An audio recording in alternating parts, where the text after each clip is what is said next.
درود شرط ہے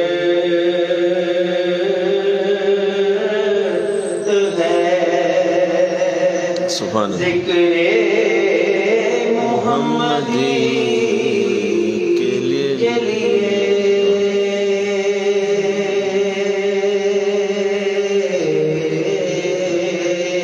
سبحان اللہ درود شرط ہے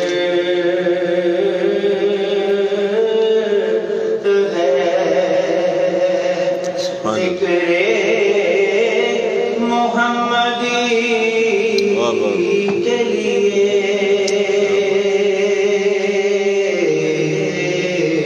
کرے تمام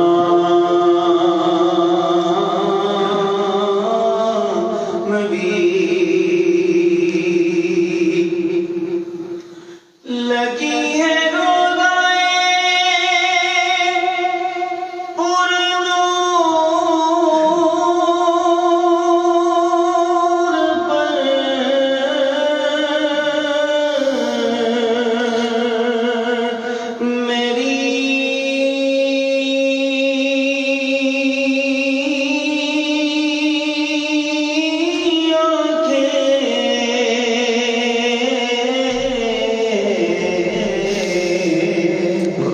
سبحان اللہ لگی ہے روزائے پر نور پر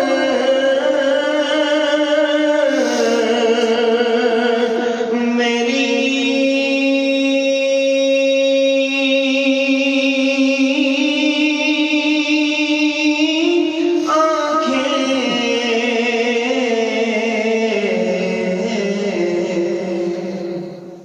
تڑپ رہا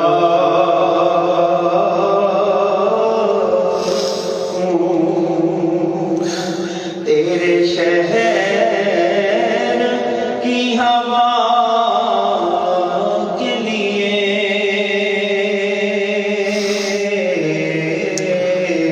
تڑپ رہا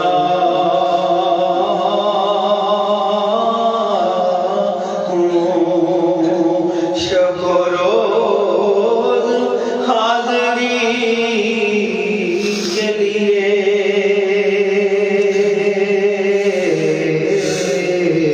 کرے تمام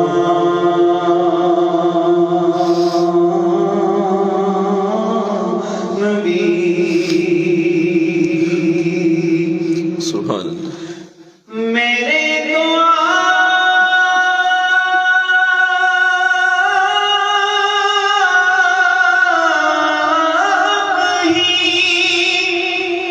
سب کچھ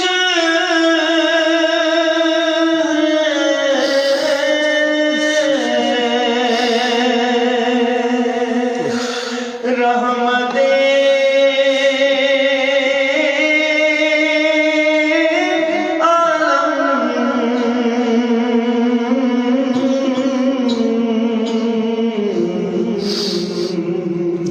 سبحان اللہ میرے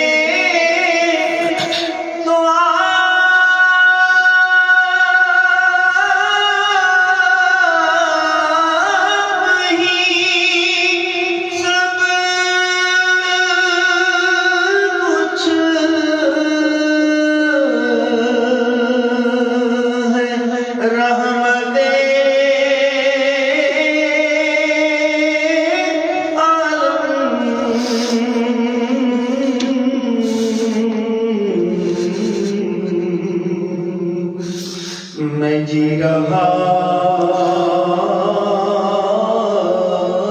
ہوں زمانے میں آپ ہی کے لیے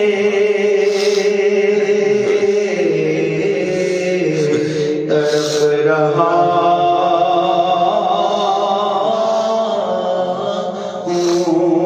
سبحان اللہ تمہاری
سبحان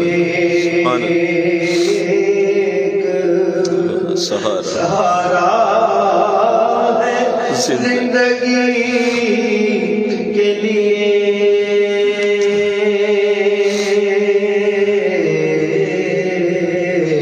کرے تمام بھی حضور سبحان اللہ، آہا، واہ واہ،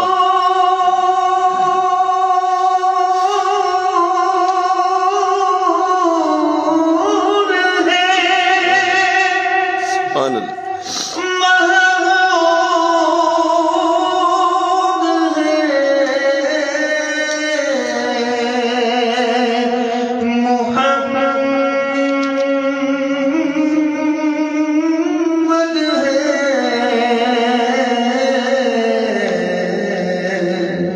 اللہ اللہ، حضور نور ہے، اللہ اللہ اللہ، واہ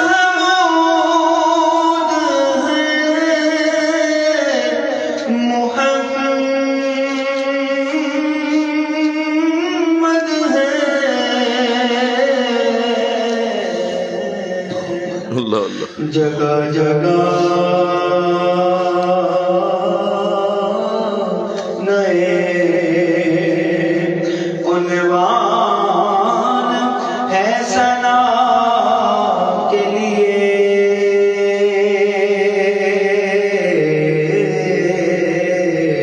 کرے تمام بھی سبحان اللہ، ماشاء اللہ، الفاتحہ.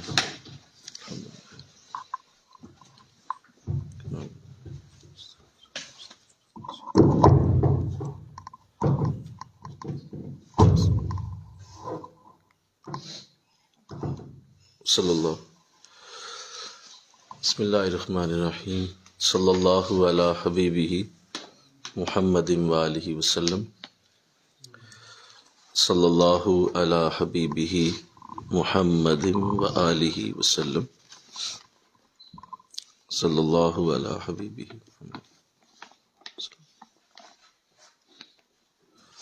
صلی اللہ.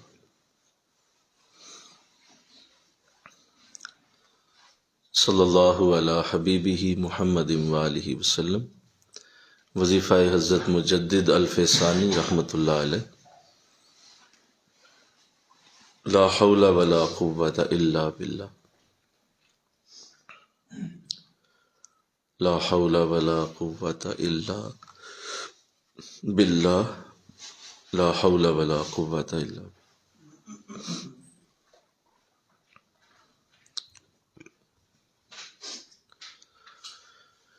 العلی العظیم، لا حول ولا قوة الا باللہ،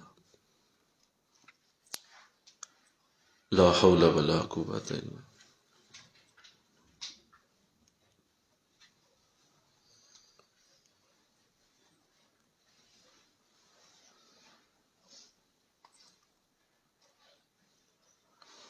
العلی العظیم حق صلی اللہ علی حبیبہ محمد وآلہ وسلم، صلی اللہ علی حبیبہ محمد وآلہ وسلم،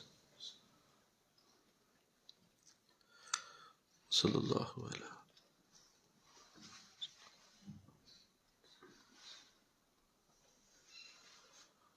صلی اللہ علیہ.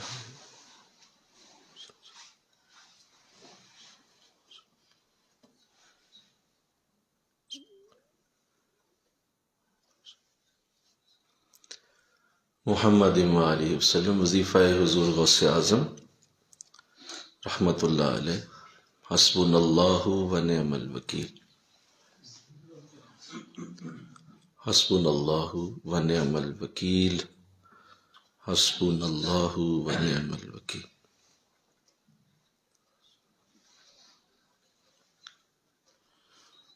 حسبنا اللہ ونعم الوکیل.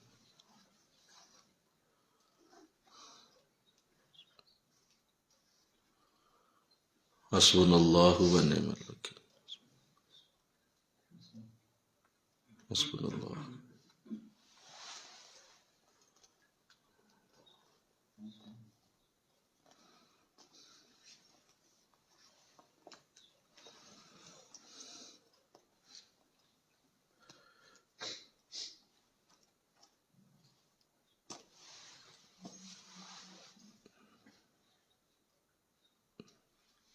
حسبنا اللہ ونعم الوکیل. حسبنا اللہ.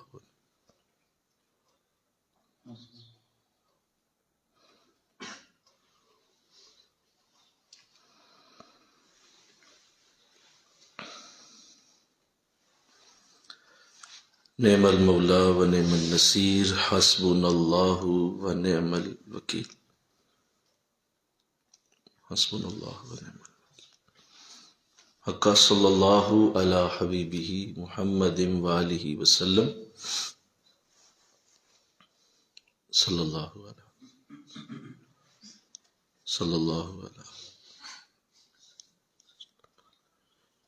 محمد وآلہ وسلم.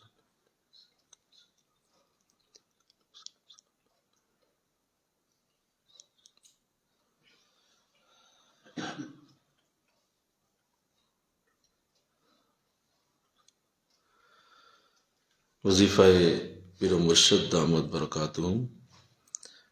یا عظیم یا عظیم، یا عظیم یا عظیم، یا عظیم یا عظیم.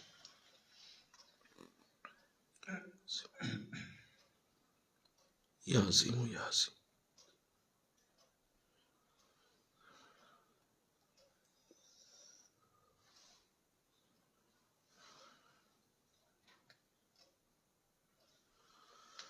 یا عظیم ذی الثناء الفاخر والعز والمجد والکبریاء فلا یذل عزہ. یا عظیم یا عظیم یا عظیم.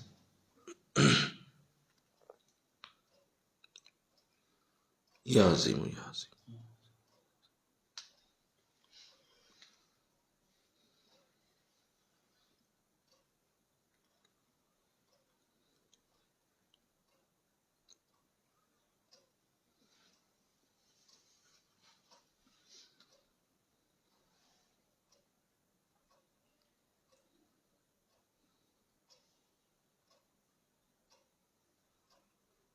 حق صلی اللہ علی حبیبہ محمد وآلہ وسلم. صلی اللہ علی حبیبہ محمد وآلہ وسلم.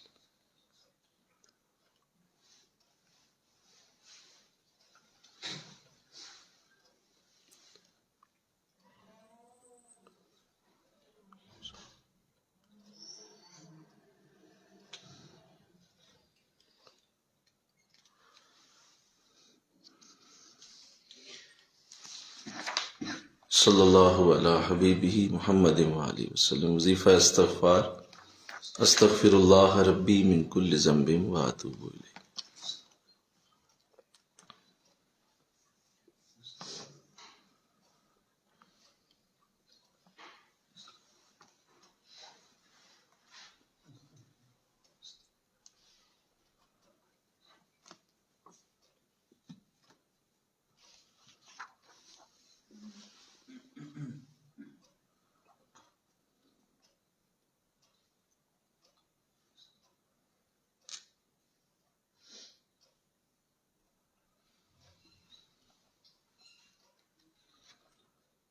استغفر اللہ ربی من کل ذنب واتوب الیہ. استغفر اللہ.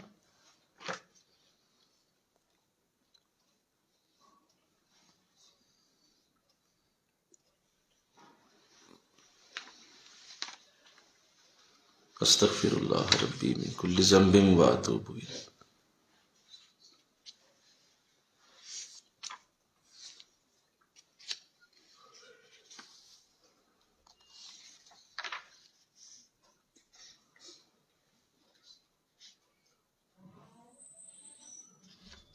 استغفر اللہ ربی من کل ذنب کل ذنب واتوب الیہ. صلی اللہ علی حبیبہ محمد وآلہ وسلم. صلی اللہ علی حبیبہ محمد وآلہ وسلم.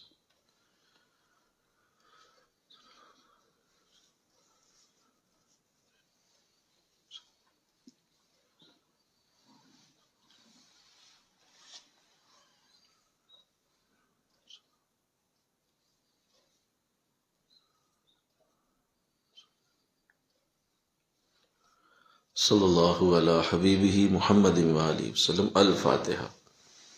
الحمدللہ۔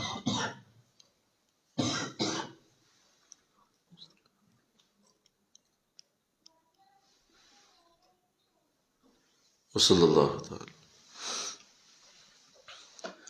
الحمد للہ رب العالمین والعاقبۃ للمتقین والصلاة والسلام علی سید الانبیاء والمرسلین۔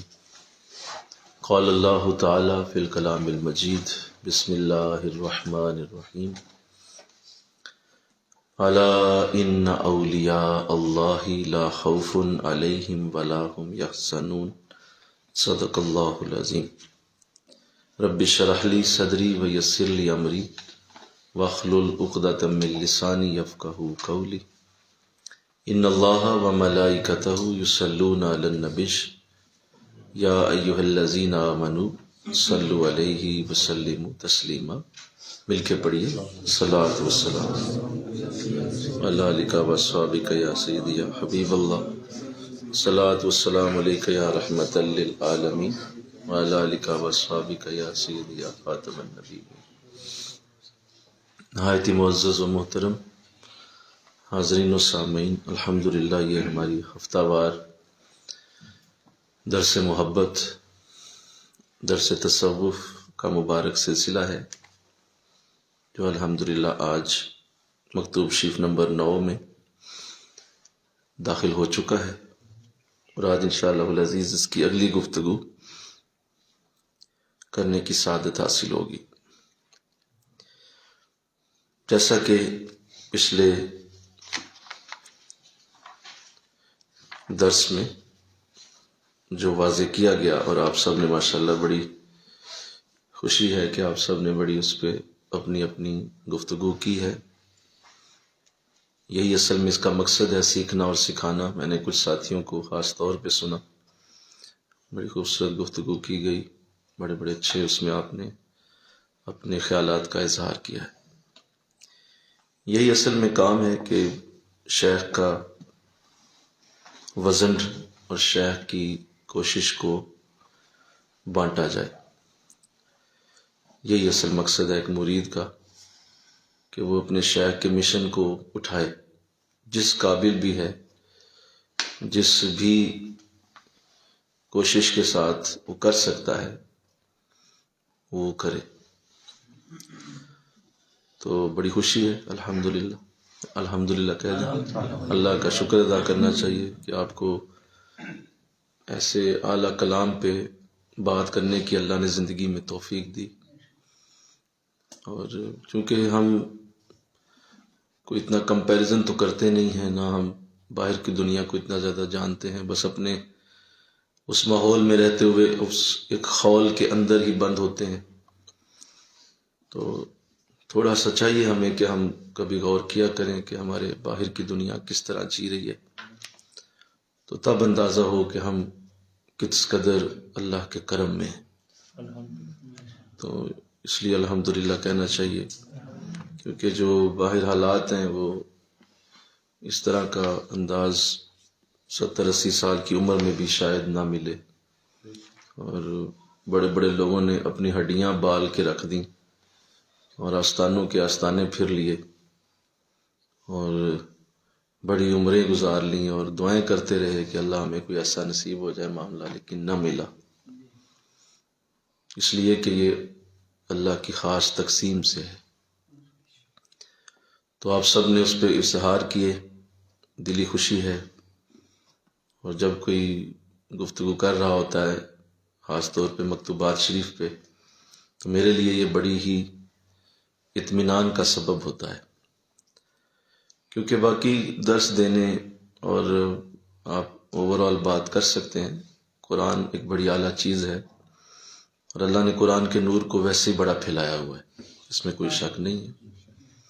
لہٰذا قرآن پہ بات کرنا ٹھیک ہے، اچھی بات ہے، لوگ کرتے بھی ہیں، کرنا بھی چاہیے، لیکن جب آپ تصوف پہ بات کرتے ہیں تو یہ مجھے اس لیے خوشی زیادہ ہوتی ہے کہ یہ اس وقت تک ممکن نہیں جب تک اللہ اپنے خاص اس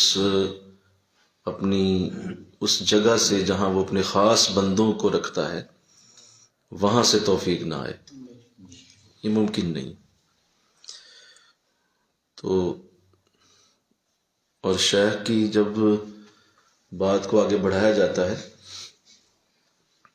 تو اللہ کی بارگاہ سے بھی اس پہ سند اور خوشی کا اظہار ہوتا ہے کہ یہ شخص اپنے اس سلسلے کو اور اپنی اس تربیت کا حق ادا کر رہا ہے، اس سلسلے کا حق ادا کر رہا ہے جس میں یہ موجود ہے، اور جس نے اسے عزت دی ہے اس عزت کو یہ ریٹرن کر رہا ہے۔ الحمدللہ، تو اللہ آپ کو ایسی توفیق دیتا رہے۔ مقصد یہی ہے کہ آہستہ آہستہ انشاءاللہ جب آپ اسے اس طرح گفتگو میں لاتے رہیں گے تو اللہ آپ کے اندر کی گرہ کھول دے گا انشاءاللہ، اور آپ کو شرح صدر نصیب ہوگا۔ مجھے اس دن کوئی پوچھ رہا تھا کہ یہ کیسے بات کر لیتے ہیں، کس طرح ہو جاتی ہے، کس طرح گفتگو کر لیتے ہیں، کون سی کتابیں پڑھتے ہیں، کہاں سے لیتے ہیں۔ میں نے عرض کیا، میں نے کہا جی یہ تو ہمیں بھی نہیں پتا کہ کون سی کتابیں پڑھتے ہیں اور کہاں سے لیتے ہیں، یہ اللہ ہی جانتا ہے۔ تو یہ اصل میں شرح صدر ہوتا ہے، اصل میں بولیے ہاں شرح صدر ہے، یہ سینے کا کھلنا ہے، اور سینے کا کھلنا اسی طرح ہے کہ آپ جب اس پہ اللہ کی رحمت کے انوار گراتے چلے جاتے ہیں تو ایک وقت آتا ہے کہ اس کا تالا کھل جاتا ہے، اور پھر یہ وہ نہیں، پھر نہیں ایسا ہوتا۔ اور جو قرآن کی آیت کریمہ ہے اس میں اللہ ارشاد فرماتا ہے افلا یتدبرون القرآن ام علی قلوب اقفالها، تم قرآن پہ غور کیوں نہیں کرتے، تمہارے دلوں پہ کیا تالے پڑے ہوئے ہیں۔ تو آپ اس آیت کو ذرا تھوڑا سا اس کی ڈیٹیل میں جائیں، ذرا اندر سے اس کو سمجھیں کہ یہ کیا کہا جا رہا ہے، کہ اگر غور نہیں کرتے تو کیا تالے پڑے ہوئے ہیں۔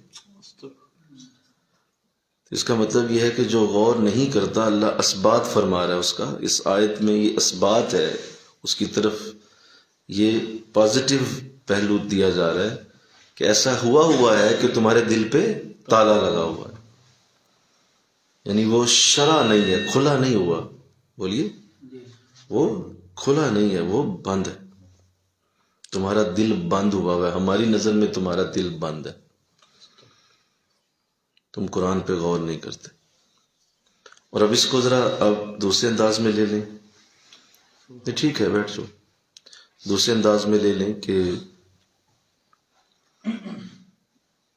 تم قرآن پہ غور کرتے ہو تو لازماً تمہارا تالا کھلا ہوا ہے، یعنی آیات کے دونوں رخ پڑھنا چاہیے نا، بولیے اگر تم قرآن پہ غور کرتے ہو تو تالا کھلا ہو، پھر شرح صدر ہو جائے گا، تمہارا دل کھلا ہوا ہے، تمہارے دل پہ تالا نہیں ہے، اور وہ لاک ہونے کی کیفیت تمہاری نہیں، ٹھیک ہے۔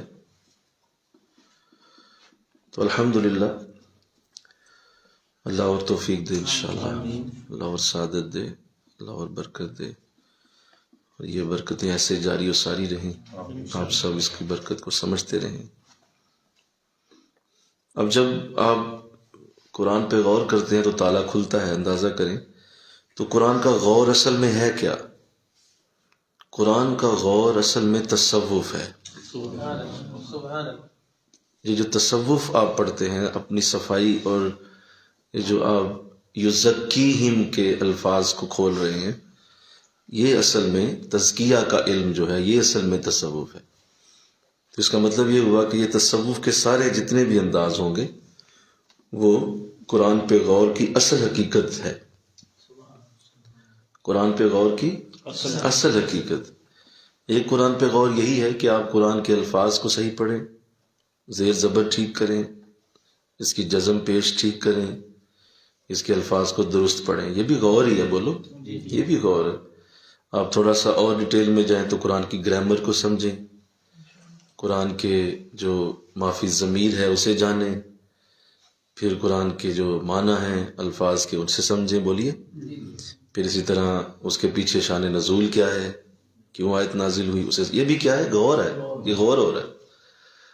اور پھر ایک حد یہ ہوتا ہے کہ آپ قرآن کو اتنے غور سے سمجھیں کہ آپ قرآن کی آیات کو دوسری جگہ سے جوڑ سکیں، اور ایک آیت آپ نے پڑھی ہے، اللہ نے ارشاد فرمایا کہ جو ہے وہ مولا فرماتا ہے سورہ فاتحہ میں اہدنا الصراط المستقیم، اے میرے بندے دعا مانگ کہ ہم تجھے سیدھا رستہ دے دیں، مولا مجھے سیدھا رستہ دکھا دے۔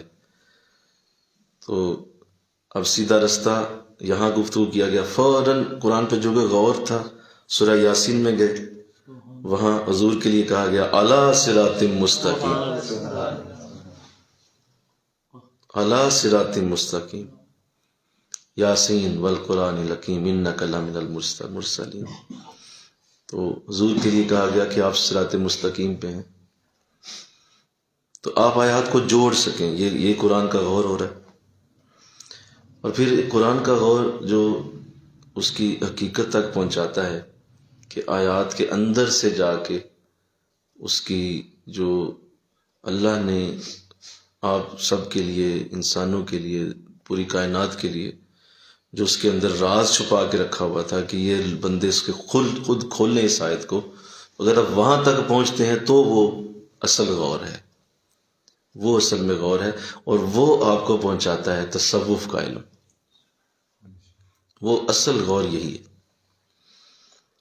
اللہ، جیسے میں نے عرض کیا تھا پچھلے درس میں کہ اللہ قرآن میں فرماتا ہے کہ ہم نے تمہارے اندر اپنی نشانیاں رکھی ہیں، تو وہ نشانیاں کیسے عیاں ہوں گی، کس طرح ان نشانیوں تک پہنچو گے، تو تمہیں یہ علم بتائے گا۔ ان آیات کا اصل مفہوم تمہیں یہاں سے ملے گا۔ تو پچھلے درس میں جو گفتگو کی گئی تھی وہ بڑی مارکۃ الآراء تھی، اور ایسے دروس ہم سب کی زندگیوں میں بہار بن کے شامل رہیں گے انشاءاللہ، اور ہمیشہ کے لیے یہ بہار ہمارے ساتھ رہے گی، اور یہ بہاریں اسی طرح قائم رہیں گی ان دروس کی، کیونکہ بعض ایسے کلام اللہ زبانوں سے کروا دیتا ہے کہ ان کلاموں کا نور کبھی ختم نہیں ہوتا۔ تو پچھلا درس کچھ ایسا ہی تھا کہ اللہ ہمیشہ ہماری دعاؤں میں بھی اسے شامل رکھے، اور ہم بھی اپنے لیے اسی طرح کے الفاظ اللہ کی بارگاہ میں پیش کریں جس طرح حضور مجدد الفسانی رحمۃ اللہ علیہ نے اپنے لیے لکھے تھے۔ تو اب آج ہم یہ سمجھنا چاہیں گے، یہ سمجھنے کی کوشش کریں گے کہ ایسا کیوں ہوا، کیونکہ ایک صوفی کوئی بھی بات بغیر سوچے سمجھے نہیں کرتا۔ جہاں پہ عام انسانوں کی عقل ختم ہوتی ہے وہاں سے ایک کامل صوفی کی عقل شروع ہوتی ہے، اور اس کے پاس اللہ نے عقل کا ایسا خزانہ دیا ہوتا ہے جو عام شخص کی وہم و گمان میں بھی نہیں ہوتا۔ یہ لوگ بڑے ہی عقل والے ہوتے ہیں، بڑی ہی سمجھداری سے چلتے ہیں، بڑے ہی دھیان سے چلتے ہیں۔ لہٰذا یہ کیسے ہو سکتا ہے کہ اتنا بڑا کلام کیا گیا اور اس کے پیچھے کوئی وجہ نہ ہو؟ ضرور ہوگی۔ اور پھر یہ کوئی وہ لوگ بھی نہیں ہیں کہ کسی حالت سے مغلوب ہو کے لکھا ہے، بولیے، کہ کوئی وقتی حالت آئی اور اس وقتی حالت کے اندر مغلوب ہوئے، اور کچھ حالت کے اندر ایسا وہ معاملہ بنا کہ اس میں غلبے میں آ کے ایسی باتیں کر دی۔ تو ایسا بھی بولو نہیں ہے، ایسا بھی نہیں ہے کہ آپ جو ہے وہ کسی غلبے میں آئے ہوں اور ایسے انداز میں آئے ہوں کہ آپ تھوڑی دیر کے لیے مدہوش ہو گئے ہوں اور اس مدہوشی میں یہ الفاظ لکھ دیے، بولو، یا بیمار تھے، بہت زیادہ بیماری کی حالت تھی، اور حالت مدہوشی بیماری میں انسان کچھ بھی ذہن پہ ہو سکتا ہے، تو ایسی حالت میں لکھے ہوں، بولیے، تو ایسا بھی نہیں ہے۔ تو کیوں کیا گیا اتنا بڑا کلام، اور اس کلام کو کیوں کرنے کی ضرورت پیش آ گئی؟ تو اس کے لیے میں چاہتا ہوں کہ آپ بڑے دھیان سے اس کلام کو اب سنیں اور اصل حقیقت کو جانیں، کیونکہ صرف یہ بات سن کے ہی سر دھنتے رہنا، واہ واہ واہ کمال ہو گئی، ایسی عاجزی، واہ واہ سبحان اللہ، ایسی عاجزی پیش کی گئی، کمال ہو گئی، ہمارے بزرگوں کی کیا ہی بات ہے۔ بھائی یہ مقصد نہیں ہے، بولیے، مقصد یہ نہیں ہے، مقصد یہ ہے کہ آپ نے یہ جاننا ہے کہ کیوں کہا اور اس کے پیچھے وجہ کیا تھی، آخر ایسی کیا ضرورت پیش آ گئی کہ اتنا بڑا کلام کرنے کا موقع بنایا گیا، پھر اس کو لکھا گیا، کاغذ منگوایا گیا، پین قلم اٹھایا گیا، بولیے، اسے لکھ دیا گیا۔ کمال ہے بھئی، آپ نہ لکھتے، آپ پہ آ گئی تھی ایسی حالت یا جو بھی معاملہ تھا، آپ کہتے ٹھیک ہے مولا میرے اوپر، یا مولا کرم کر دے، تیرا بڑا ہی عاجز بندہ ہوں، بس ختم. کاغذ منگوایا، لکھا، چلو لکھ کے پاس رکھ لیتے، کسی جگہ دراز میں ڈال دیتے، کسی کتاب کے اندر رکھ دیتے تو چلو یار کبھی پڑھ لیا کروں گا، کبھی ایسی حالت بھی آئی تھی مجھ پہ، بولو. لیکن ایسا بھی نہیں ہے. اسے منگوا کے اس کا کاپیاں بناؤ، اس کی فوٹو اسٹیٹ مشین تو تھی نہیں، بولو کیا ہوتا تھا، کاپیاں بنایا جاتی. مریدین کو حکم دیا جاتا کہ یہ دیکھ لو، پڑھتے جاؤ ایک بندہ، باقی 40-50 بیٹھو، سارے لکھو اسے اور لے کے نکل جاؤ. کہاں جاؤ؟ کوئی گجرات چلا جائے، کوئی حیدرآباد چلا جائے، کوئی دکن چلا جائے، کوئی سرہند کے محلوں میں جا پہنچے، جہاں جہاں میرے خلفاء ہیں سب کو جا کے یہ دیکھ کے آؤ میں نے کیا لکھا ہے. نہیں سمجھے بات؟ یہ کیا ہو رہا ہے بھئی؟ آپ اسے رکھ لیتے، پھر اسے پہنچایا گیا، پھر اسے نشر کیا گیا، اس کو لکھوا دیا گیا، اور پھر کئی لوگوں تک وہ پہنچ گیا. تو کوئی تو وجہ ہو ہی ہوگی، کوئی تو وجہ ہوگی کہ ایسا کلام کرنا. اللہ. تو آئیے اس سے پہلے کہ میں اس وجہ کو عرض کروں جو اس کی وجہ ہے، جو ظاہر ہے پھر اس کے بعد آپ کے بہت سارے متوسلین آئے، خلفاء آئے، جنہوں نے حق ادا کیا آپ کے اس کلام کا، انہوں نے پھر اسے سمجھا، اور خود آپ نے بھی اپنے مکتوبات میں اس کا اظہار کیا کہ میں نے ایسا کیوں لکھا ہے. لیکن بہت سارے بزرگوں نے بھی اس پہ کلام کیا، بہت بڑے بڑے نام ہیں جنہوں نے پھر مکتوبات شریف کے اس حصے کو ہائی لائٹ کیا، اور پھر اسے اپنے اس ذہن اور شعور کے مطابق اس کو پھر لوگوں کے سامنے رکھا کہ ایسا کیوں کیا گیا. حضور سیدنا ابو البیان شارح مکتوبات امام ربانی حضرت مجدد الفسانی، جن کی کتاب ہم پڑھ کے یہ کرم لے رہے ہیں، اور آپ کا وجود اور آپ کی برکتیں ہمارے ساتھ ساتھ چلتی ہیں، ظاہر ان کی کتاب پڑھی جا رہی ہے، وہ سب سے پہلے ہیں، اس کے بعد ہماری گفتگو ہے. تو انہوں نے بھی اس پہ کلام لکھا ہے کہ ایسا کیوں کہا آپ نے. تو میں وہ سارے ہی پیش کروں گا، کیونکہ ہم کوئی اللہ معاف فرمائے کوئی پیچھے نہیں پڑا ہوا کہ ہم اس کو جلدی جلدی پڑھتے جائیں اور بس اس کو چھوڑ دیں. نہیں، میں چاہوں گا کہ یہ سارے ہی کلام کو ہم پڑھیں جو بزرگوں نے لکھا کہ کیوں لکھا گیا، اور حضور ابو البیان نے جو اس پہ کلام فرمایا کہ ایسا کیوں کیا گیا، اس پہ بھی ہم بات کریں گے. اور پھر آگے حضور سیدنا ابو البیان نے ایک بڑی اعلیٰ کمال کی بات یہ کی ہے کہ اس کتاب میں دیگر جو اولیاء ہیں ان کی بھی ایسی باتیں لکھی ہیں کہ مجدد پاک نے تو کی ہے اپنی عاجزی کے اظہار کو اور کرم فرمایا ہم پہ، لیکن بہت سارے اور بزرگوں نے بھی ایسے کلمات بولے ہوئے ہیں. تو وہ کیا کیا ہیں وہ تو ہمارے علم میں نہیں تھے، لیکن یہ کمال ریسرچ تھی ان کی کہ انہوں نے اس ریسرچ کو ہمارے ساتھ شیئر کیا، اور انہوں نے بھی اس میں وہ لکھے ہیں. تو اس پہ بھی ہم ایک ایک کر کے کلام کریں گے اور دیکھیں گے کہ بزرگوں نے اپنے بارے میں کیسے کیسے جملے بولے ہوئے. تو پھر اندازہ ہوگا کہ جناب آج کل کے جو یہ نام نہاد ہیں وہ کیا ہیں، کتنے بڑے بڑے لوگوں نے اپنے بارے میں کیا کیا کہا اور کس طرح کے الفاظ اپنے لیے کہے گئے. تو آئیے دیکھیے، ایک بات اپنے ذہن میں اچھی طرح سے سمجھا لیں، بٹھا لیں، اور بار بار اپنے اوپر اسے دہرایا کریں کہ ہمارا یہ جو وجود ہے یہ 2 حصوں سے بنا ہوا ہے. بولیے کتنے؟ ہمارے وجود کے 2 حصے ہیں. ایک حصہ ہے اس کا روح، ہمارا جو وجود ہے، جو اس وقت ہم وجود رکھتے ہیں. آپ میرے سامنے ایک وجود بیٹھے ہوئے ہیں، میں بھی آپ کے سامنے ایک وجود بیٹھا ہوا ہوں، بہت سے لوگ ہمیں آن لائن سن رہے ہیں، وہ بھی ایک وجود ہیں.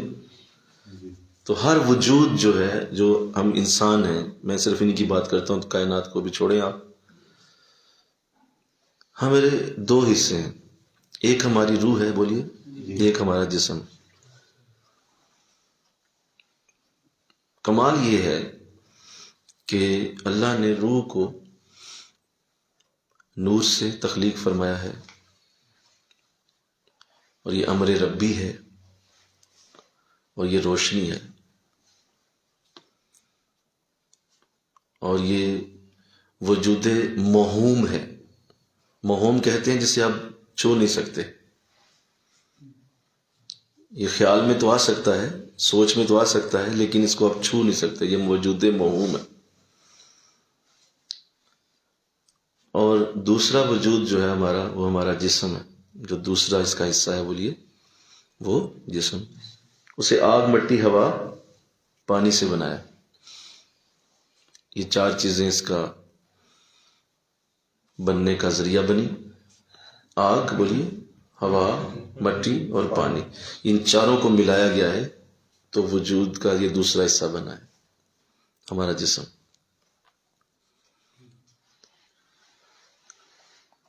اب یہ چیز جو میں بالکل سادہ اور آسان کرنا چاہ رہا ہوں آپ کے لیے تاکہ ذہن پہ بوجھ بھی نہ ہو اور بات بھی سمجھ آ جائے. یہ جو ہمارا وجود کا دوسرا حصہ ہے نا، یہ عدم میں محض ہے. عدم محض کا مطلب ہے کہ یہ ہمیشہ سے ہی معدوم ہے، ہمیشہ سے ہی یہ معدوم ہے، معدوم رہے گا. معدوم مطلب یہ ختم ہو جانے والا ہے، یہ تھوڑی دیر کے لیے دیا گیا ہے بولو اور یہ ختم ہو جائے. یہ ایک لباس کی طرح ہماری روح کے اوپر چڑھا دیا گیا ہے. ہم جب ہاتھ ہلا رہے ہیں اپنے تو یہ صرف اس کا کام یہ ہے کہ یہ اسی طرح ہلے جس طرح روح ہلاتی ہے اسے. جس طرح اس کے اندر جو وجود ہے، جس طرح یہ ہلا رہا ہے یہ ہلتا ہے. جس طرح آپ کے کپڑے جو ہیں وہ آپ، اگر میں یہ ہلا رہا ہوں تو میرے یہ کپڑا بھی ہل رہا ہے نا، بولو نا یار، یہ کپڑا بھی ساتھ ساتھ ہل رہا ہے نا. میرا یہ بازو کا جو یہ کپڑا سیا ہوا ہے یہ بھی ساتھ ہی ہل رہا ہے. اس کا کیا مجال ہے کہ میں بازو ادھر کرتا ہوں تو یہ ادھر ہی رہ جائے؟ نہیں، یہ بھی ساتھ ہی آئے گا نا. تو ایسے یہ روح کے اوپر ایک لباس چڑھایا گیا ہے جسے جسم کہا جاتا ہے. لیکن یہ عدم محض ہے، یہ ہمیشہ ہی ختم ہونے والا تھا، ہے اور رہے گا. دوسرا یہ یاد رکھیں کہ جو ہمارا یہ دوسرا حصہ ہے وجود کا، جسم، یہ ہمیشہ ہی اندھیرا ہے، یہ تاریکی ہے، یہ کبھی بھی نور میں نہیں بدل سکتا. یہ اسی طرح رہے گا کیونکہ اس کی فطرت میں ہی تاریکی رکھی گئی ہے. اسی لیے آپ دیکھتے ہیں کہ آپ جب بھی روشنی کے آگے آئیں گے تو روشنی آپ کا سایہ بنا دے گی، کیونکہ آپ کا یہ جسم کا حصہ جو ہے یہ روشنی کو اپنے اندر سے پاس نہیں ہونے دیتا، کیونکہ یہ ہے ہی نہیں، وہ یہ روشنی کو اپنے اندر سے گزرنے نہیں دے گا. یہ روک دے گا اسے اور بتا دے گا کہ تم روشنی ہو، میں اندھیرا ہوں. اور آپ کے اس اندھیرے کا اظہار آپ کے اس سائے سے ہوگا. وہ جو آپ کا سایہ بنتا ہے وہ اصل میں آپ کے اس اندھیرے کا اظہار ہے کہ یو آر ڈارکنیس، آپ اندھیرا ہی ہیں. اب میں ایک بات کرنے لگا ہوں، اللہ کرے سمجھ آئے. کوئی کتنا ہی ذکر کر لے، نبیوں کو چھوڑ دیں آپ، نبیوں کا انداز علیحدہ، بولو نبی اور ہیں، اللہ نے ان کو اور انداز دیا ہوتا ہے، ان کے جسم بھی اور ہوتے ہیں. کوئی کتنا ہی ذکر کر لے، کوئی کتنا ہی جاڑ پھونک کر لے، کتنا ہی وہ آیات کو پڑھ پڑھ کے اپنے اوپر دم کر لے، کتنا ہی وہ نیکیوں کا پہاڑ کھڑا کر لے، کتنی ہی وہ دنیا کے اندر میں کہتا ہوں علم کی، قرآن کی، حدیث کی خدمت کر لے، لیکن اس کا سایہ ضرور بنے گا. کبھی ایسے نہیں ہو سکتا کہ اس کا سایہ ختم ہو جائے. اس کا مطلب یہ ہے کہ اس کی ڈارکنیس ابھی بھی ختم نہیں ہوئی، حالانکہ اس نے حد کر دی ہے، اس نے علم کی آخری حدوں کو چھو لیا، ذکر کر کر کے اس نے کوئی لمحہ نہیں چھوڑا. اس نے کوئی لمحے کے اندر اللہ کی یاد کو نہیں چھوڑا. دل ہر وقت ذکر کر رہا ہے، لطائف کر رہے ہیں، زبان پہ ذکر ہے، سارا دن قرآن کی خدمت ہو رہی ہے، مسجدیں بن رہی ہیں، مدرسے بن رہے ہیں، بڑے بڑے جو ہے وہ درس دیے جا رہے ہیں، لوگوں کو نیکی سکھائی جا رہی ہے، اللہ اللہ ہو رہی ہے، ختمات پڑھے جا رہے ہیں، درس دیے، حد ہو گئی. لیکن اسے آپ روشنی کا کھڑا کریں ذرا، وہ سایہ ختم ہوگا؟ بولیے نہیں، بول دو نا یار، نہیں ہو جائے گا، نہیں ہوگا. اس کا مطلب یہ ہے کہ اس کی اصل حقیقت وہی ہے، وہ ڈارکنیس کبھی ختم نہیں ہو سکتی، وہ ہمیشہ رہے گی. اور وہ کتنی ہی توجہ لے لے اپنے شیخ کی، اور کہے حضرت صاحب ذرا بٹھا کے میرے سر پہ پگ بھی رکھ دیں، ایک اور پگ رکھ دیں، ایسا کریں 10 پگیں رکھ دیں، لیکن سایہ ختم نہیں ہو سکتا، سایہ وہیں رہے گا۔ یا یوں سمجھ لیں، سادہ سی بات ایک اور کر دوں کہ حبشی سے سیاہی جدا نہیں ہو سکتی۔ ایک حبشی شخص ہے تو کیا اس سے سیاہی کو آپ جدا کر سکتے؟ اس کے جسم کی وہ آپ اس کے اوپر ملیں، صابن ملیں، ڈٹرجنٹ ملیں، آپ کہیں کہ یار اس کے جسم سے نا یہ اتر جائے سیاہی، بولو وہ سیاہی نہیں اتر سکتی۔ کیوں؟ وہ اس کا فطری رنگ ہے، وہ اس کے اوپر گندگی نہیں چڑھی ہوئی، بولو وہ اس کا رنگ ہی کالا ہے۔ آپ اس کو کتنا ہی صاف کریں گے، کتنا ہی ہاتھ تھوڑی سی کم کرو آپ، کتنا ہی آپ اس کو صاف کریں گے، کتنی ہی آپ اس کے اوپر جو ہے وہ کھڑکنا پھیر دیں گے اور مسلسل اس کو برش سے بھی مار مار کے اس کے جسم کی سیاہی بولیے نہیں ختم ہو سکتی، ممکن ہی نہیں ہے، کیونکہ وہ اس کا بولیے ذاتی رنگ ہے، اس کا ذات کا رنگ۔ یہی وجہ ہے کہ صوفی جب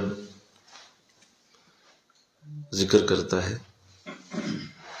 تو عالم امر بلندی پہ ہے اور عالم خلق پستی پہ ہے۔ عالم امر کے لطائف اونچائی کی طرف جاتے ہیں اور عالم خلق کے لطائف بولو نیچے کی طرف آتے ہیں۔ اس لیے آپ دیکھتے ہیں کہ آگ، مٹی، ہوا، پانی کا وجود زمین پہ ہی ہے، یہ اوپر نہیں ہے، اوپر اس کا کوئی اور انداز ہوگا، یہ زمین کی طرف ہی آتے ہیں اور یہ زمین کے اوپر ہی رہتے ہیں۔ مٹی کو آپ کتنا ہی اونچا پھینکو گے کیا ہوگا؟ نیچے ہی آئے گی، وہ واپس اپنی اصل پہ لوٹ آئے گی۔ ایسے ہی آگ کو آپ کتنا ہی بلند کر لو گے، جو ہی آپ اسے بجھاؤ گے تو وہ واپس نیچے ہی آ جائے گی۔ آپ کو آگ کو بجھانے کے لیے پانی اوپر نہیں پھینکنا پڑتا، پانی نیچے پھینکنا پڑتا ہے۔ تو پانی تو ویسے ہی آپ کتنا ہی پانی کو بھی اٹھا لو، یہ جو بادل ہیں یہ کیا ہے؟ اصل میں پانی ہے، لیکن یہ آتے کہاں ہیں؟ پھر زمین پہ، حالانکہ یہ کتنے 100 فٹ پہ چلے جاتے ہیں، لیکن آنا انہوں نے بھی واپس زمین پہ ہی ہوتا ہے۔ اور ہوا جو ہے اس کا تو وجود ہی زمین کے ساتھ جڑا ہوا ہے، زمین کی حرارت اٹھتی ہے تو ہوائیں چلتی ہیں، جہاں جہاں پہ چینج آف ٹیمپریچر ہوتا ہے وہیں وہیں ہوا کا وجود چلتا پہنچتا ہے۔ تو یہ ساری چیزیں زمین یعنی نزول کی طرف چلتی، آگ، مٹی، ہوا، پانی، ان کا وجود نیچے کی طرف آتا ہے۔ اور جو عالم امر ہے، جو اس کائنات سے باہر عالم ہے، جو اللہ کا اپنا نظام ہے، جہاں کسی سبب کی ضرورت نہیں ہے، وہ جو عالم ہے وہاں پہ بلندی ہے، عروج ہے، اونچائی ہے، وہ کبھی بھی نیچے نہیں جاتا۔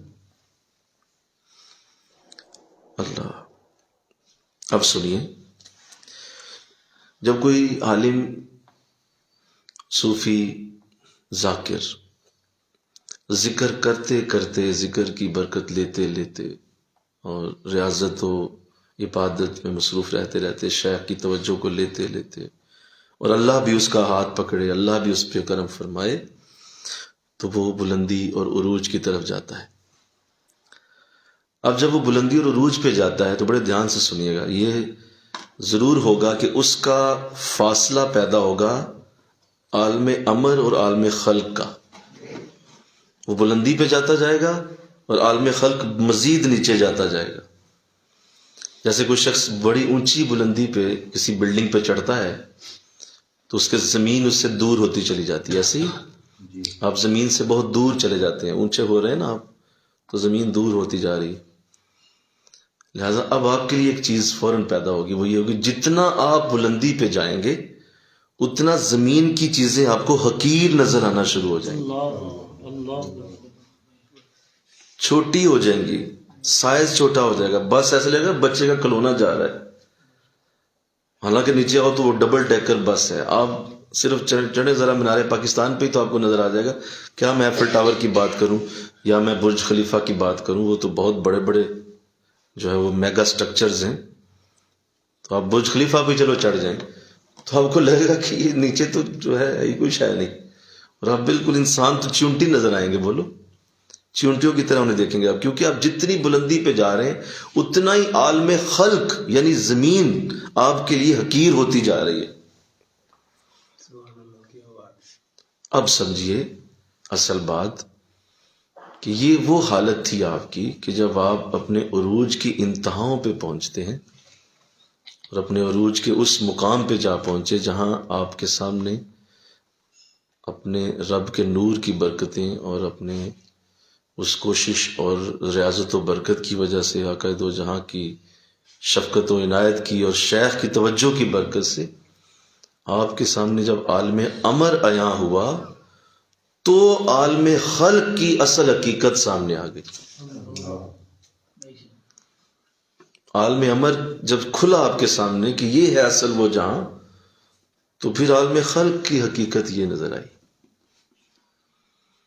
جیسے دیکھیے نا، کسی شخص نے اگر بڑے ہی خوبصورت باغوں کی سیر کی ہو، بڑے ہی اعلیٰ باغوں میں وہ پھرا ہو، بڑے بڑے اس نے دنیا کے اچھے نظارے دیکھے ہوں، اسے آپ چھوٹے موٹے کسی باغ میں لے جائیں تو اس کی نظر میں تو وہ کیا ہوگا، وہ کہ یار یہ کہاں لے آئے ہو مجھے، میں تو بہت بڑی چیز دیکھ کے آیا، میری نظر میں تو بہت بڑے بڑے نظارے ہیں، تو اس کے لیے وہ ویلیو نہیں رکھے گا. لہذا اب آپ سمجھیے یہ جو آپ نے اپنے لیے گفتگو کی ہے، یہ آپ کا وہ انداز ہے جو صوفی کو اس وقت نصیب ہوتا ہے جب وہ اپنی اس انتہا پہ پہنچ کے تو اپنی ذات کی طرف جب دیکھتا ہے تو یہی دونوں چیزیں اللہ نے اسے دی ہوتی ہیں. ایک طرف وہ اللہ کی ذات کی برکت کو دیکھ رہا ہے اور دوسری طرف وہ اپنی ذات کو دیکھ رہا ہے.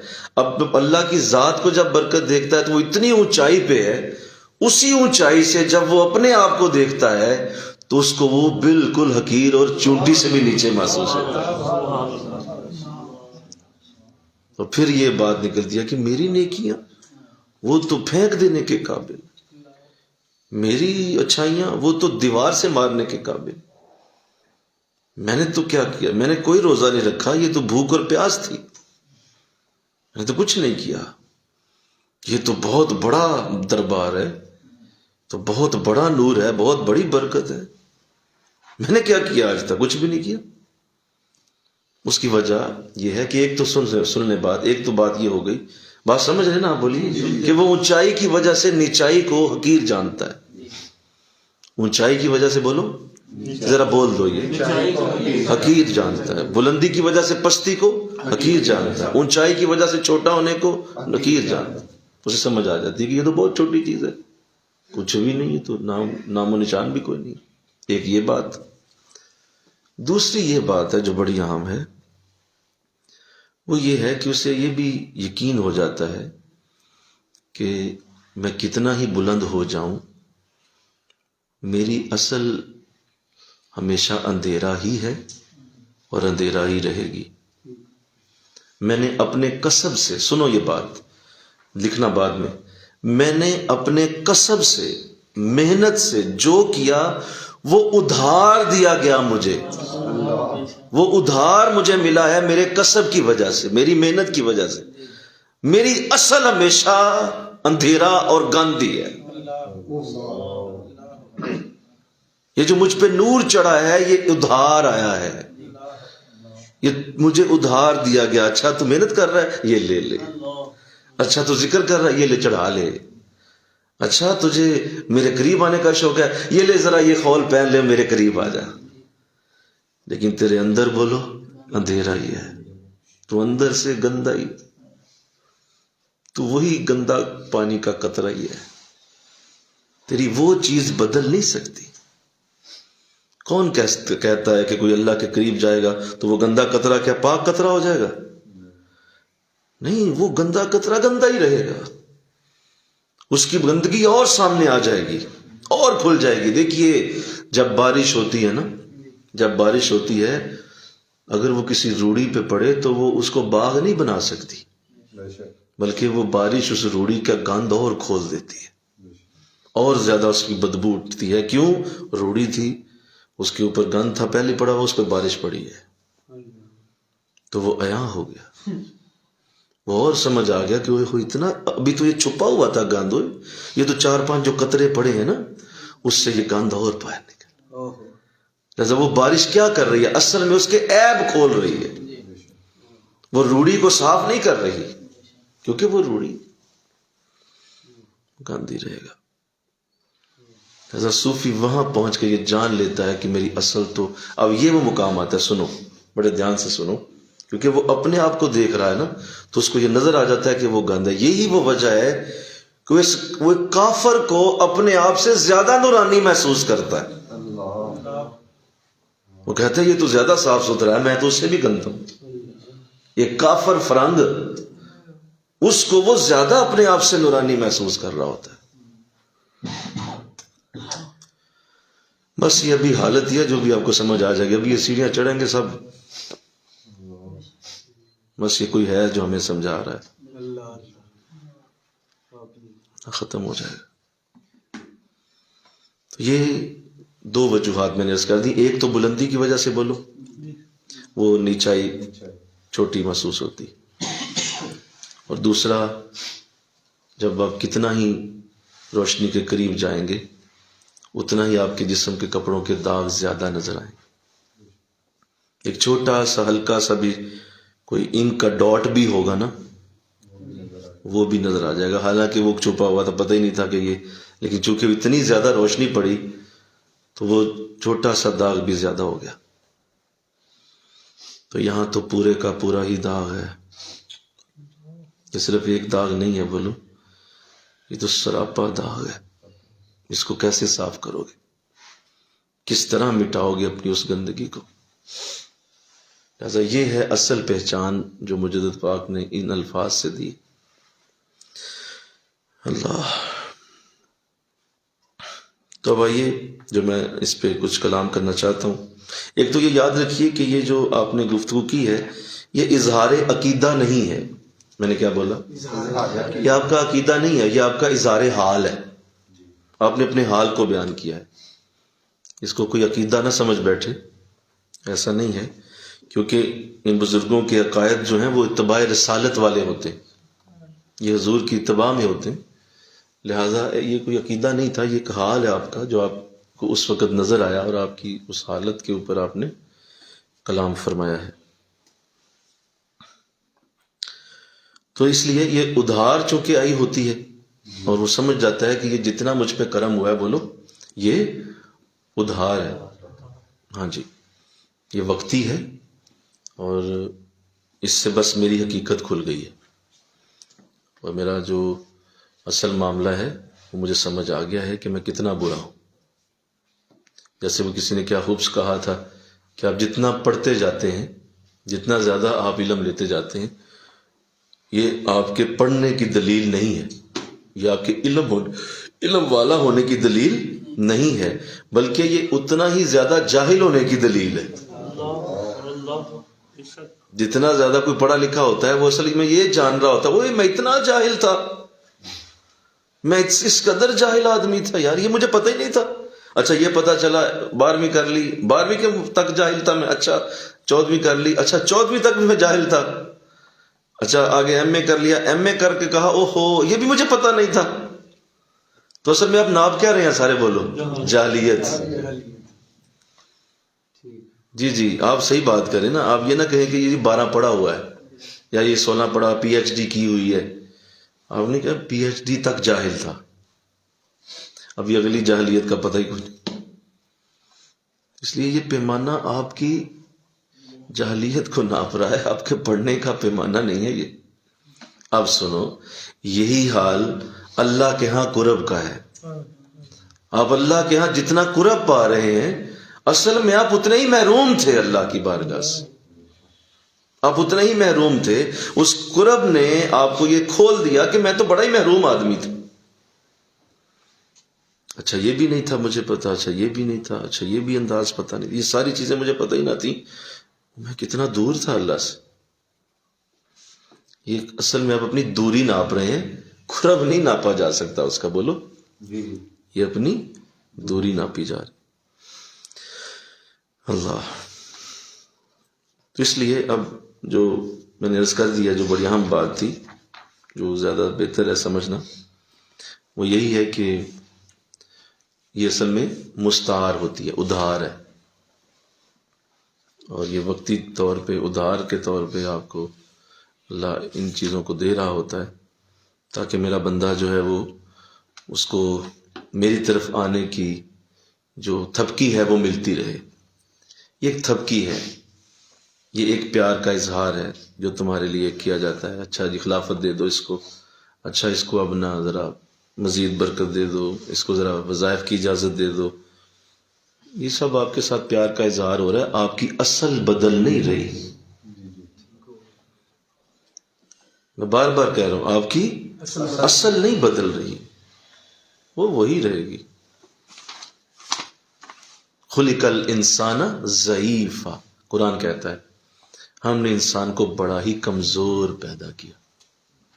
تو لو اب کیا کرو گے؟ ایک طرف آپ بہت بڑے جو ہے وہ صوفی بنے ہوئے ہیں، بہت بڑے آپ، اور دوسری طرف اللہ کو کیا فرما رہے ہیں؟ بولو، کمزور پیدا کیا. ایک چھوٹا سا جراثیم تمہارے اندر ہم ڈال دیں نا، تو تیری ساری جو عبادت اور ریاضت ہے نا اس کو اٹھا کے دیوار پہ دے مارے گا. وہ بڑا ہی کمزور پیدا کیا. جسے اللہ کمزور کہہ رہا ہے وہ کتنا کمزور ہوگا؟ جسے اللہ فرما رہا ہے کہ تو کمزور ہے. خلق الانسان ضعیفا، بہت کمزور پیدا. لہذا اصلیت کو جب جان لیتا ہے کوئی، اب دیکھیے میں اس بات کو کرنے سے اس لیے میں چاہ رہا تھا کہ میں بعد میں کروں گا تاکہ آپ کے ذہن میں یہ ساری چیزیں پہلے آ جائیں. اب جب یہ حالت کسی کے اوپر آ جائے کہ وہ یہ جان لے ساری چیزیں جو بھی میں نے عرض کی ہیں، جو مجدد پاک رحمۃ اللہ علیہ نے بیان کی، اس کو اچھی طرح جان لے. اب یہ جو اللہ کی بارگاہ میں جب سجدہ کرتا ہے نا، تو ایک تو پہلے ہی رذیل، پہلے ہی چھوٹا، پہلے ہی گندا، پہلے ہی سب سے نیچے، پہلے ہی اس کے سامنے حقیقت کھل گئی کہ میں تو کسی طرح بدل تو سکتا نہیں، اس کی حقیقت تو چینج ہو نہیں سکتی. اور اوپر سے سجدے میں کہا گیا کہ سجدے سے زیادہ چھوٹا مقام بھی کوئی نہیں اللہ کی بارگاہ میں. تو مولا ایک تو میں سراپا ہی ظلمت، سراپا ہی اندھیرا، اور دوسرا تیری بارگاہ میں سجدہ، اور پھر اوپر سے یہ فرمان کہ جب کوئی سجدہ کرتا ہے تو وہ میری رحمت کی گود میں آ رہا ہوتا ہے. تو بتائیے اب اس سجدے کا مزہ کیا ہوگا، اس سجدے کی خوبصورتی کیا ہوگی، اس سجدے کا نور کیسا پیدا ہوگا کہ میں اس قابل کہاں تھا کہ اس اعلیٰ گود میں سر رکھ سکتا. مولا تو نے کرم کر دیا، مجھے سجدے کی توفیق عطا کر. اب سجدے سے سر اٹھانے کو دل کرے گا کیا؟ اب کیا سجدے سے اٹھنے کا کسی کا جی چاہے گا؟ کیوں؟ کیونکہ اسے اپنی حقیقت پتہ ہے، اور اس کے یہ بھی پتہ ہے کہ وہ کر کس کو رہا ہے سجدہ، کس کو سجدہ ہو رہا ہے اور کون کر رہا ہے. اب مزہ آئے گا سجدے کا. پوری طرح وہ جان چکا ہے. لہٰذا اب عبادت کے اندر وہ لذت پیدا ہوگی، وہ لذت پیدا ہو. جیسے دیکھیے، یہ تو ایک میں بڑی اہم بات آپ کے سامنے رکھنے لگا ہوں، آپ کی شعور کو کھول دے گی. وہ ایک طرف تو اللہ کے سامنے عبادت کا انداز یہ ہے کہ آپ اس کی کائنات کو دیکھ کے عبادت کریں.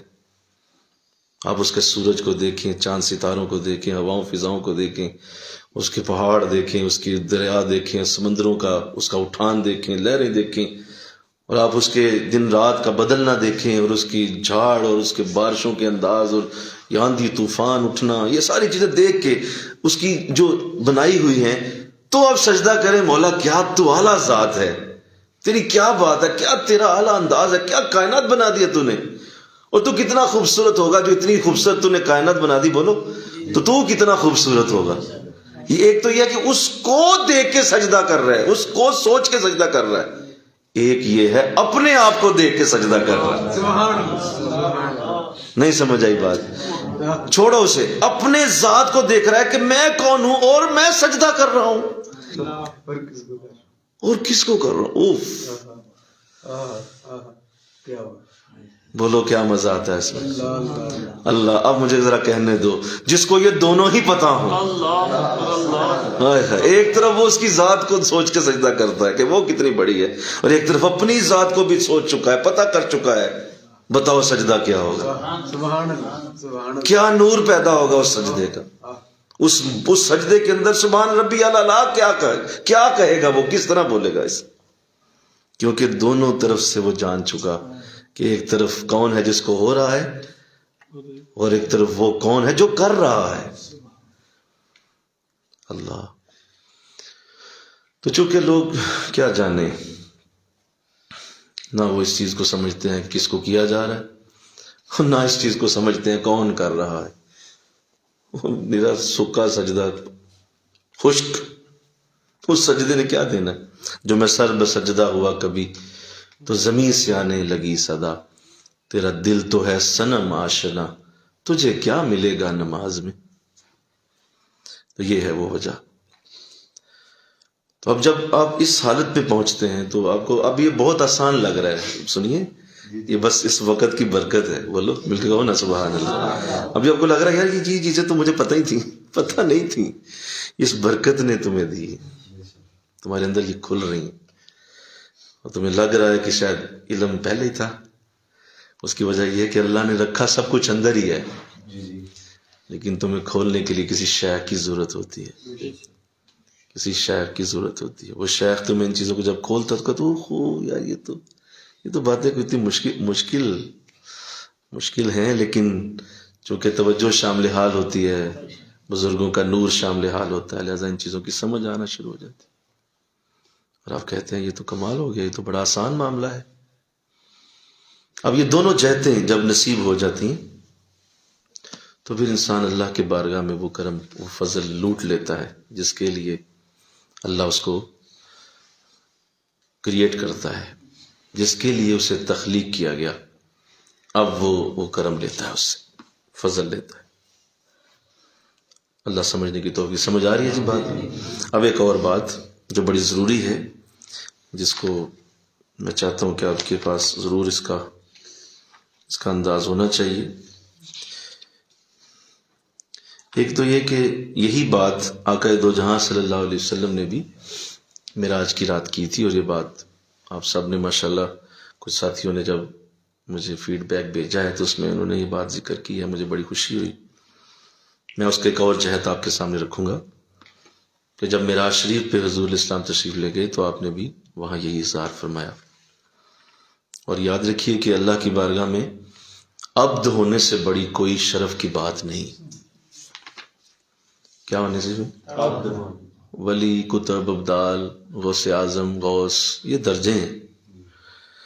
عبد اصلیت ہے،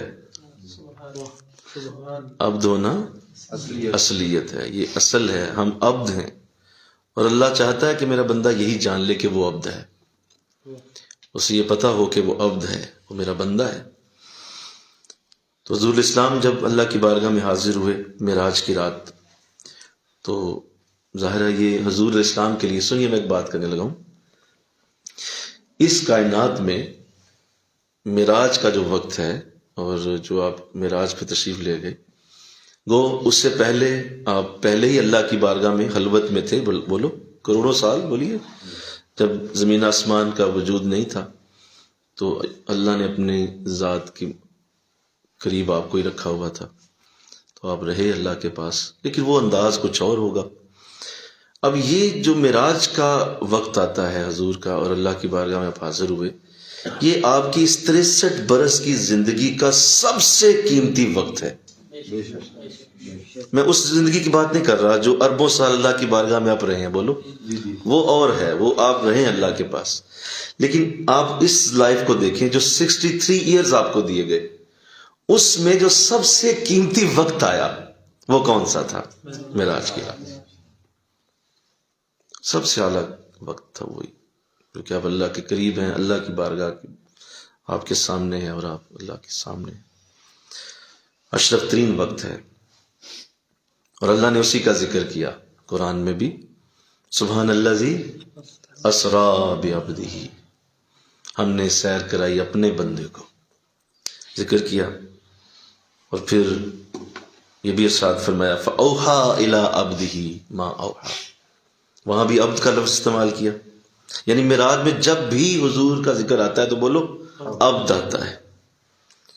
نہیں سمجھے بات؟ وقت کون سا ہے؟ اشرف ترین وقت۔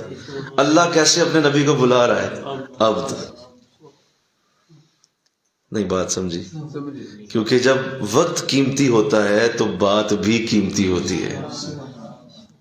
آپ عام باتیں تو نہیں کرتے، پھر عام باتیں کرتے ہیں عام وقتوں میں، آپ بیٹھے ہوتے ہیں عام وقت، اچھا بھائی تو سنا، بھائی تو بتا، اپنی بات کر، اپنی بتا، کیا حال ہے، کیا چال ہے، کیا کر رہے ہو، یہ آپ عام وقتوں میں کرتے ہیں۔ لیکن جب آپ خاص بیٹھتے ہیں نا کسی میٹنگ میں، بولیے، وہاں پہ آپ حال چال نہیں پوچھتے، وہاں پہ آپ اصل بات کرتے ہیں۔ یار اصل بات یہ ہے، جی تو قریب بلایا ہے، یہ جو ہم نے علیحدہ بیٹھے ہیں تو اب اصل بات کرتے ہیں، بولو۔ تو اب وہ اشرف ترین وقت میں اللہ اپنے نبی کو عبد کہہ رہا ہے کہ آپ میرے بندے ہیں۔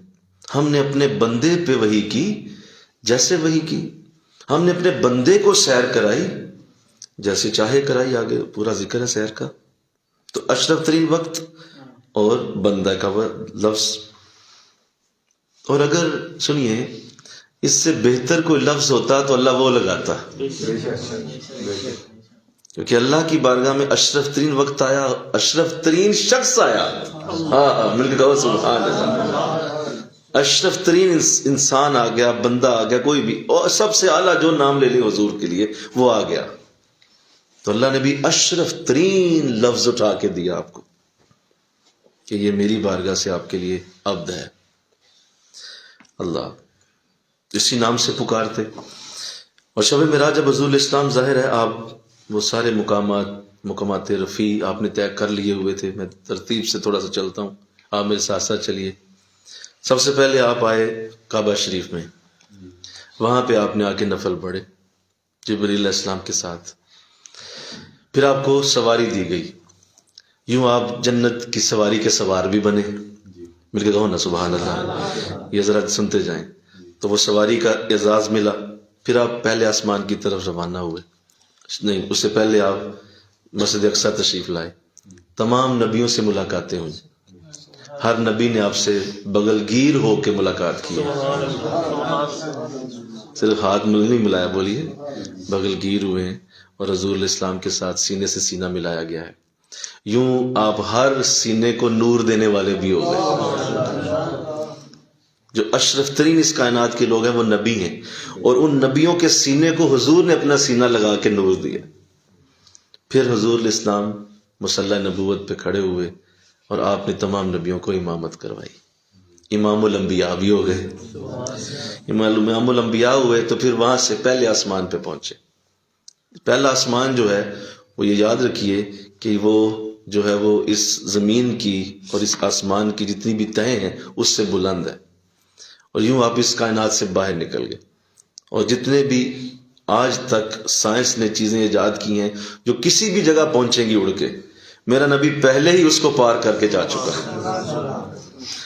تو حضور وہاں سے دوسرے آسمان پہ پہنچے، وہاں سے تیسرے میں، پھر چوتھے، ساتویں تک پہنچے، اور پھر اللہ کے عرش کے قریب جب گئے تو حضرت جبریل نے بھی ساتھ چھوڑ دیا اور فرمایا کہ اب اس سے آگے میری رسائی نہیں ہے، اس سے آگے میرا کام ختم ہوا، اب مزید آپ خود جائیں گے۔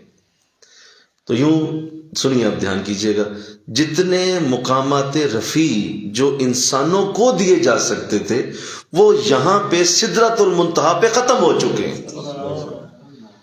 جتنے رفیع مقام انسانوں کو دیے گئے وہ سدرۃ المنتہا تک تھے، اس سے آگے انسانوں کے لیے کوئی وجود مقام کا نہیں ہے۔ تو حضرت جبریل نے جب یہ فرمایا تو فرمایا کہ اے جبریل اگر آپ نہیں جائیں گے میرے ساتھ تو پھر میں اکیلا کیسے؟ فرمایا حضور آپ جا سکتے ہیں، آپ قدم اٹھائیں، آپ تشریف لے جا سکتے ہیں۔ تو یوں حضور نے پہلا قدم اٹھایا، پھر آپ کے لیے رف لایا گیا، کارپیٹ پہ آپ تشریف رکھے اور اس کارپیٹ نے آپ کو فاصلہ طے کروایا، پھر ایک جو ہے وہ آپ کو نور کا حالہ دیا گیا، اس نور کے حالے میں آپ نے سفر فرمایا۔ یوں آپ اللہ کی خلوتوں میں جب پہنچتے ہیں تو یہ ساری چیزیں ختم ہو گئیں۔ ایک مقام آیا کہ وہ رف بھی رک گیا، بولو، وہ نور کا حالہ بھی رک گیا، ختم، اس کی بھی آخری انتہا ہوئی، اور اس نے بھی کہا کہ حضور اب میرے لیے اس سے آگے جانا ممکن نہیں۔ یہاں تک جتنی بھی اس جہان کے فرشتوں یا اس جہان کے جتنے بھی انوار و تجلیات تھے ان کی انتہا تھی، وہاں تک حضور وہاں بھی پہنچ گئے۔ اور اب وہاں سے آپ نے فرمایا کہ مولا اب کیا ہوگا، اب تو کوئی شے آ نہیں رہی جس کے ساتھ میں جاؤں، یا مجھے آگے کون لے کے جائے گا؟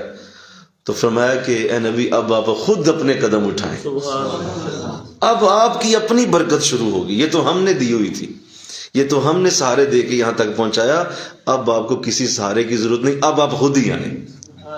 تو اس وقت حضور نے فرمایا کہ میں نے ایک قدم اٹھایا تو میں اتنا فاصلہ طے کر گیا جتنا مسجد حرام سے لے کر وہاں تک تھا۔ نہیں چھوٹی سبحان اللہ ذرا، اتنا فاصلہ طے ہوا کہ مسجد حرام سے وہاں تک ایک قدم سے۔ سنیے، دوسرا قدم اٹھایا تو پھر اتنا طے ہوا مسجد حرام سے وہ دوسرے قدم تک، پھر دوسرے قدم تھے، اس طرح میں نے 70,000 قدم اٹھائے، اور ہر قدم پہ پچھلے سے اتنا فاصلہ طے ہوتا جتنا مسجد حرام سے وہاں تک۔ یہ ہے نبی کی اپنی رفتار، یہ ہے حضور کا اپنا آگے جانے کا انداز۔ یوں مجھے بتائیے نا کہ اب رہ کیا گیا تھا، کون سا مرتبہ رہ گیا جو حضور کو نہیں ملا؟ کون سی ایسی شے تھی جو رہ گئی تھی؟ تو اس رات تو سب کچھ پہلے مل چکا ہے، پہلے ہی سرفراز ہو چکے ہیں۔ قرآن آ رہا تھا، بولیے نا، مل گئے ہو نا، سبحان اللہ۔ صاحب قرآن بھی تھے آپ، صاحب قرآن بھی تھے، جب پہلی آیت اتری تو سارا ہی اترا، سمجھو سارا ہی اتر گیا نا، تو صاحب قرآن بھی تھے۔ تو اب وہاں جب پہنچتے ہیں تو بتائیے صرف ایک اعزاز رہ گیا تھا،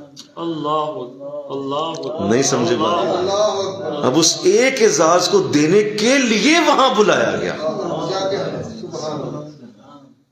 وہ دینے کی جگہ ہی وہاں تھی، وہ عبد کہنے کی جگہ ہی وہاں تھی، وہ عبد کہنے کا نور برکت ہی وہاں تھا۔ اس کو زمین پہ نہیں کہا جا سکتا تھا، اس کو زمین پہ لا کے سنو کیوں نہیں کہا جا سکتا تھا؟ ایک پہلے ہی زمین پہ بیٹھا ہے، اس کو آپ اور کتنا زمین سے لگائیں گے؟ نہیں سمجھے بات؟ کتنا زمین پہ لگائیں گے؟ وہ پہلے قدم زمین پہ ہیں، وہاں کیا دیتے اعزاز؟ اعزاز تو اس کو وہاں دیا جاتا ہے جہاں کوئی پہنچ ہی نہیں سکتا تھا عبد، وہاں جا کے عبد کہا کہ یہاں عبد کہہ دیجئے، کیونکہ یہاں عبد کہنے کا اصل نور ہے، اس لیے وہ لفظ وہاں بولا گیا۔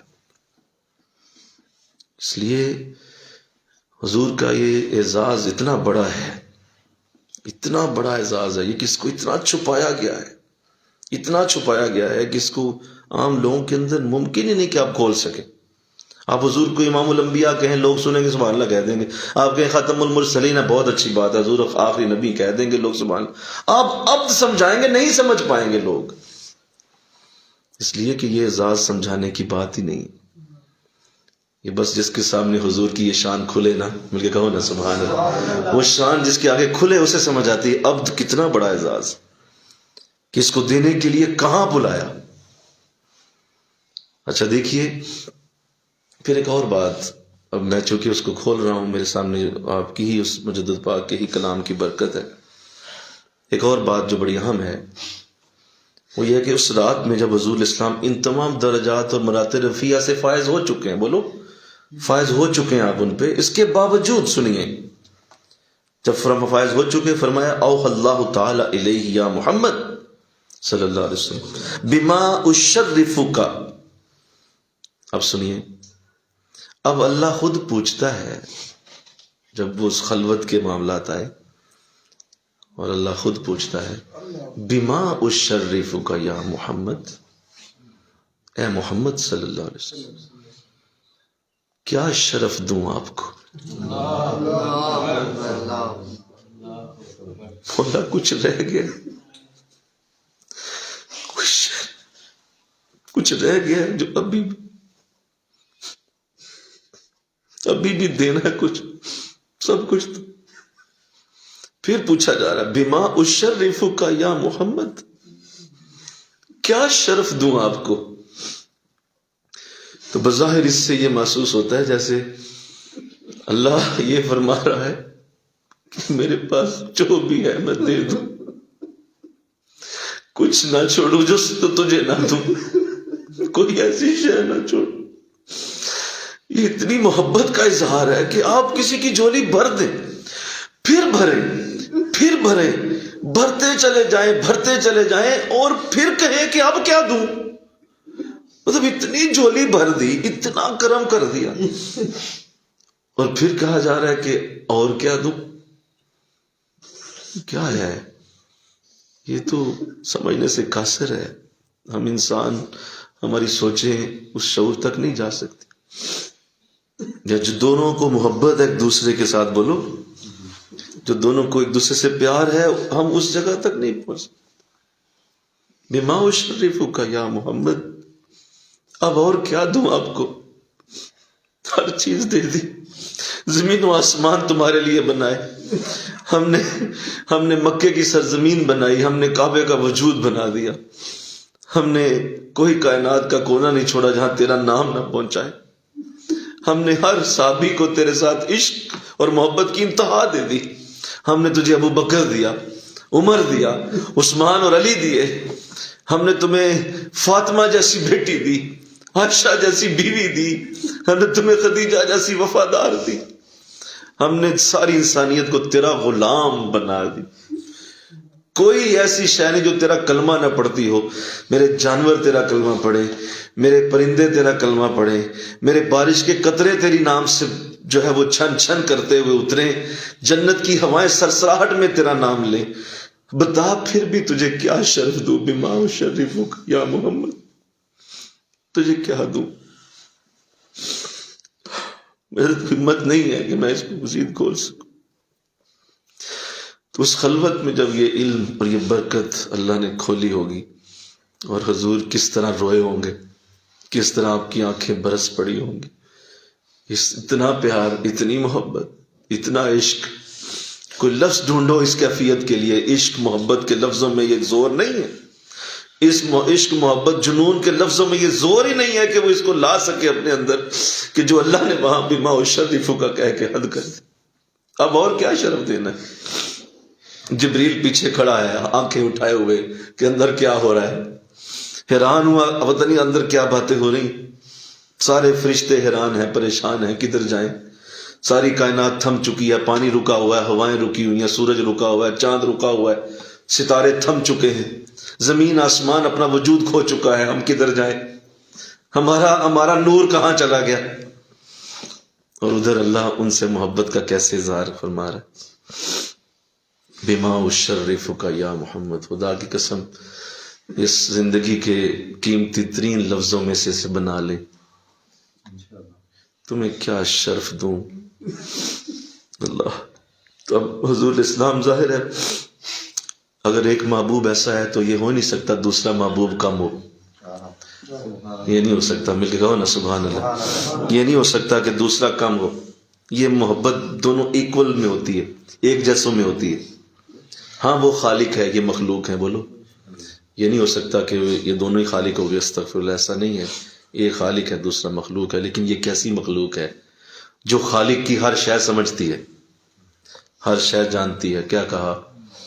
پتا تھا کہ مجھے پوچھنے والا کون ہے، اور یہ بھی جانتے تھے کہ سارا کچھ ہی تو مل چکا ہے، لہذا کیا ایسا مانگوں کہ جو اس وقت واقعی یہ وہ ہو کہ جو مجھے ابھی ملنے کے لیے اور ابھی دینے کے لیے اللہ کے پاس ہے، وہ ایک چیز رہ گئی ہے جو مجھے ابھی نہیں دی گئی اور جس کا اظہار نہیں کیا گیا۔ ارشاد فرمایا، کاش اس وقت میرا نبی جب یہ بول رہا تھا اور اس وقت جب یہ گفتگو ہو رہی تھی، اللہ کی بارگاہ سے وہ رحمتوں کا جو وجود اتر رہا تھا، کاش کچھ تصور میں ہی اسے دیکھ لے، کہ وہ تصور میں ہی اسے دیکھ کے سوچ لے کہ کیا ہو رہا تھا۔ وہ فرمایا، قالا، مولا تو مجھے دینا چاہتا ہے، یا ربی، اے میرے رب، بنسبتی الیکا، مجھے اپنی طرف تو نسبت تو دے، ایک نسبت اپنے ساتھ میری جوڑ دے، بالعبودیہ، مجھے اپنے بندہ ہونے کی نسبت عطا کر دے، میں تیرا غلام ہوں، میں تیرا بندہ بن کے رہوں۔ تو اللہ نے فرمایا کہ آج کیا دوں؟ تو ارشاد فرمایا اپنی ذات کی طرف عبودیت کی نسبت دے دیجیے۔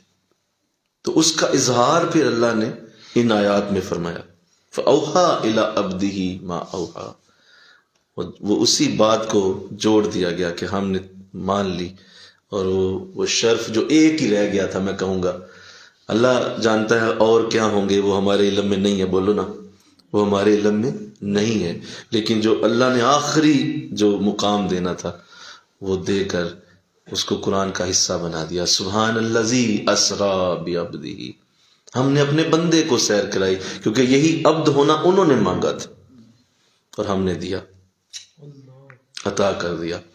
فَأَوْحَىٰ إِلَىٰ عَبْدِهِ مَا أَوْحَىٰ، ہم نے اپنے بندے کی طرف وحی کی جیسی وحی کی۔ یہ بندہ ہونا انہوں نے مانگا تھا، ہم نے دیا، قرآن کی آیتوں میں دے دیا۔ اللہ، لہذا وہ یہ شان عبدیت ہے کہ آپ نے پھر اپنا اس کا اظہار بھی فرمایا ہے، اور ظاہر ہے کہ یہ سارا کچھ اللہ نے آپ کو جب دیا تو اس کے باوجود کہ آپ اللہ کی کامل ترین بندے ہیں، آپ راتوں کا قیام بھی کرتے ہیں، اور پھر کیا فرماتے ہیں؟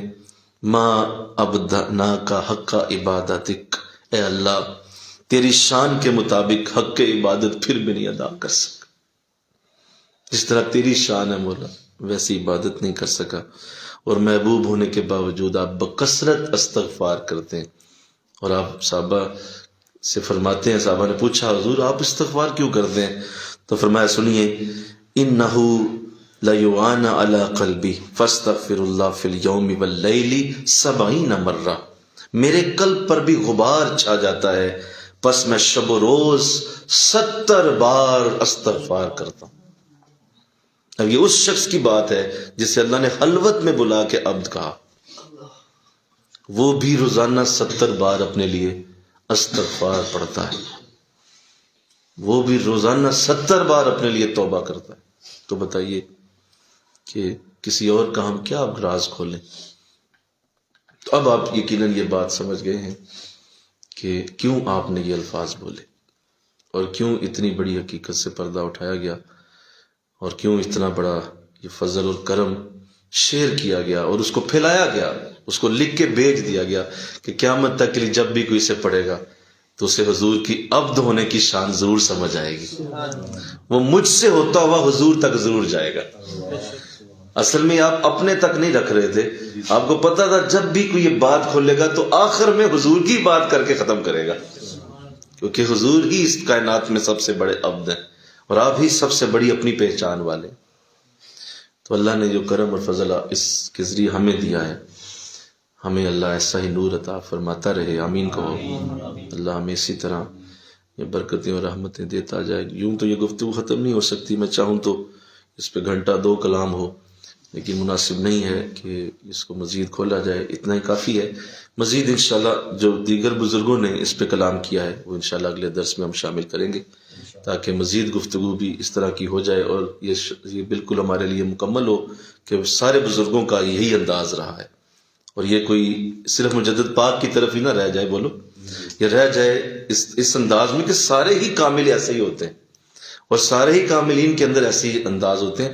وہ تو مجدد پاک رحمۃ اللہ علیہ کی اپنی ایک ایسی برکت ہے کہ اللہ نے ان کا انداز ہی جدا رکھا ہوا ہے، اس کے انداز کو علیحدہ رکھا ہوا ہے، لیکن باقیوں نے بھی اپنے لیے ایسے ہی الفاظ استعمال کیے، تو وہ انشاءاللہ ہم اگلے درس میں کھولیں گے۔ اللہ مجھے آپ کو توفیق عطا فرمائے۔ وما علینا الا البلاغ المبین۔ تھوڑی دیر کے لیے ذکر کی طرف توجہ کیجیے، دل کی دھڑکن سے سنیے کہ آپ کا دل اللہ اللہ کہہ رہا ہے، مسلسل کہہ رہا ہے، سنتے جائیں۔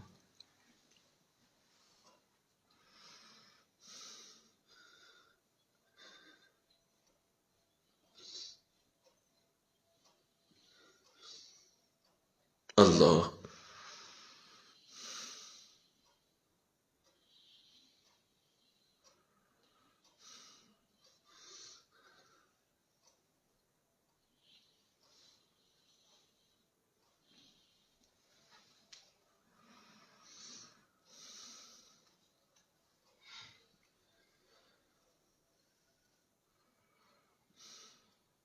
اللہ اللہ اللہ اللہ.